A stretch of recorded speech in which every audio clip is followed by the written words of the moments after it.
हनुमानानशुनं वायुपुत्र महाबलः रामेष्टफल्गुणसखः पिङ्गळकोमितविक्रमः उद्धति क्रमेणश्चैव सीताशोकविनाशकः लक्ष्मणप्राणदाता च दशग्रीवस्य दर्पः द्वादशैतानि कपीन्द्रस्य महात्मनः स्नापकाले पठे नित्यं जत्रकाले विशेषतः तस्य मृत्युभयं नास्ति सर्वत्र विजयी भवेत्। हनुमानानशुनं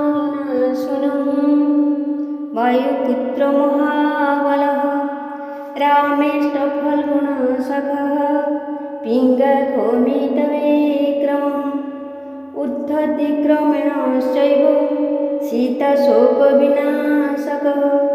लक्ष्मणप्राणदाता च दशग्रीवस्य दर्पः द्वादशैतानि कपीन्द्रस्य महात्मनः स्नापकाले पठे नित्यं जत्रकाले विशेषतः तस्य मृत्युभयं नास्ति सर्वत्र विजयी भवेत्।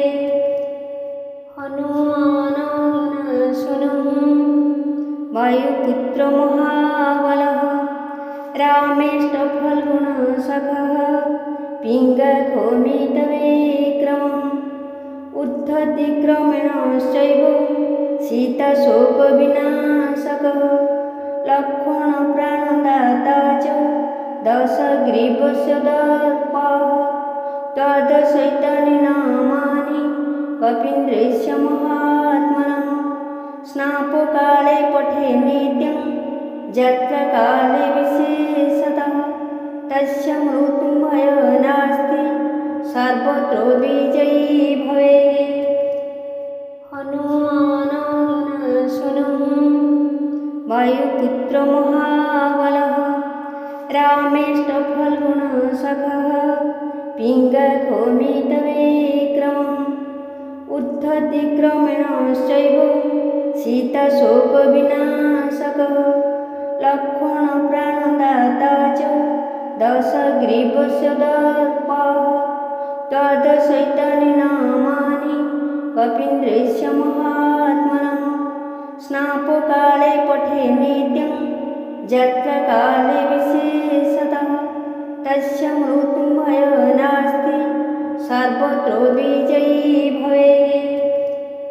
हनुमानानशुनं वायुपुत्र महाबलः रामेष्टफल्गुणसखः पिङ्गळकोमितविक्रमः उद्धति क्रमेणश्चैव सीताशोकविनाशकः लक्ष्मणप्राणदाता च दशग्रीवस्य दर्पः द्वादशैतानि कपीन्द्रस्य महात्मनः स्नापकाले पठे नित्यं जत्रकाले विशेषतः तस्य मृत्युभयं नास्ति सर्वत्र विजयी भवेत्। हनुमानानशुनं वायुपुत्र महाबलः रामेष्टफल्गुणसखः पिङ्गळकोमितविक्रमः उद्धति क्रमेणश्चैव सीताशोकविनाशकः लक्ष्मणप्राणदाता च दशग्रीवस्य दर्पः द्वादशैतानि कपीन्द्रस्य महात्मनः स्नापकाले पठे नित्यं जत्रकाले विशेषतः तस्य मृत्युभयं नास्ति सर्वत्र विजयी भवेत्। हनुमानानशुनं वायुपुत्र महाबलः रामेष्टफल्गुणसखः पिङ्गळकोमितविक्रमः उद्धति क्रमेणश्चैव सीताशोकविनाशकः लक्ष्मणप्राणदाता च दशग्रीवस्य दर्पः द्वादशैतानि कपीन्द्रस्य महात्मनः स्नापकाले पठे नित्यं यत्र काले विशेषतः तस्य मृत्युभयो नास्ति सर्वत्र विजयी भवेत्।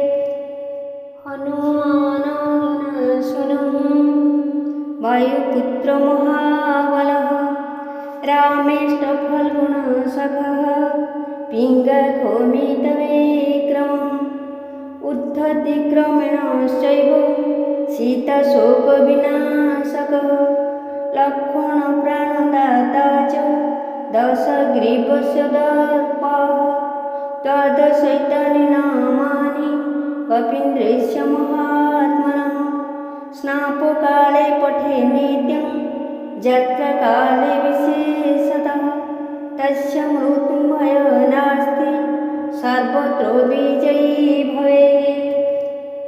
हनुमान सुनुं वायुपुत्र महाबलः रामेष्टफल्गुणसखः पिङ्गलकोमितविक्रमः उद्धति क्रमेणश्चैव सीताशोकविनाशकः लक्ष्मणप्राणदाता च दशग्रीवस्य दर्पः द्वादशैतानि नामानि कपीन्द्रस्य महात्मनः स्नापकाले पठे नित्यं यत्र काले विशेषतः तस्य मृत्युभयो नास्ति सर्वत्र विजयी भवेत्। हनुमान सुनुं वायुपुत्र महाबलः रामेष्टफल्गुणसखः पिङ्गलकोमितविक्रमः उद्धति क्रमेणश्चैव सीताशोकविनाशकः लक्ष्मणप्राणदाता च दशग्रीवस्य दर्पः द्वादशैतानि नामानि कपीन्द्रस्य महात्मनः स्नापकाले पठे नित्यं यत्र काले विशेषतः तस्य मृत्युभयो नास्ति सर्वत्र विजयी भवेत्। हनुमान सुनुं वायुपुत्र महाबलः रामेष्टफल्गुणसखः पिङ्गलकोमितविक्रमः उद्धति क्रमेणश्चैव सीताशोकविनाशकः लक्ष्मणप्राणदाता च दशग्रीवस्य दर्पः द्वादशैतानि नामानि कपीन्द्रस्य महात्मनः स्नापकाले पठे नित्यं यत्र काले विशेषतः तस्य मृत्युभयो नास्ति सर्वत्र विजयी भवेत्। हनुमान सुनुं वायुपुत्र महाबलः रामेष्टफल्गुणसखः पिङ्गलकोमितविक्रमः उद्धति क्रमेणश्चैव सीताशोकविनाशकः लक्ष्मणप्राणदाता च दशग्रीवस्य दर्पः द्वादशैतानि नामानि कपीन्द्रस्य महात्मनः स्नापकाले पठे नित्यं यत्र काले विशेषतः तस्य मृत्युभयो नास्ति सर्वत्र विजयी भवेत्। हनुमान सुनुं वायुपुत्र महाबलः रामेष्टफल्गुणसखः पिङ्गलकोमितविक्रमः उद्धति क्रमेणश्चैव सीताशोकविनाशकः लक्ष्मणप्राणदाता च दशग्रीवस्य दर्पः द्वादशैतानि नामानि कपीन्द्रस्य महात्मनः स्नापकाले पठे नित्यं यत्र काले विशेषतः तस्य मृत्युभयो नास्ति सर्वत्र विजयी भवेत्। हनुमान सुनुं वायुपुत्र महाबलः रामेष्टफल्गुणसखः पिङ्गळोमितविक्रमम् उद्धतिक्रमेणश्चैव सीताशोकविनाशकः लक्ष्मणप्राणदाता च दशग्रीवस्य दर्पः तद्चैतन्य नामानि कपीन्द्रस्य महात्मनः स्नापकाले पठे नित्यं यत्र काले विशेषतः तस्य मृत्युभयं नास्ति सर्वत्र विजयी भवेत्। हनुमानाशुनं वायुपुत्र महाबलः रामेष्टफल्गुणसखः पिङ्गळोमितविक्रमम् उद्धतिक्रमेणश्चैव सीताशोकविनाशकः लक्ष्मणप्राणदाता च दशग्रीवस्य दर्पः तद्चैतन्य नामानि कपीन्द्रस्य महात्मनः स्नापकाले पठे नित्यं यत्र काले विशेषतः तस्य मृत्युभयं नास्ति सर्वत्र विजयी भवेत्। हनुमानाशुनं वायुपुत्र महाबलः रामेष्टफल्गुणसखः पिङ्गळोमितविक्रमम् उद्धतिक्रमेणश्चैव सीताशोकविनाशकः लक्ष्मणप्राणदाता च दशग्रीवस्य दर्पः तद्चैतन्य नामानि कपीन्द्रस्य महात्मनः स्नापकाले पठे नित्यं यत्र काले विशेषतः तस्य मृत्युभयं नास्ति सर्वत्र विजयी भवेत्। हनुमानाशुनं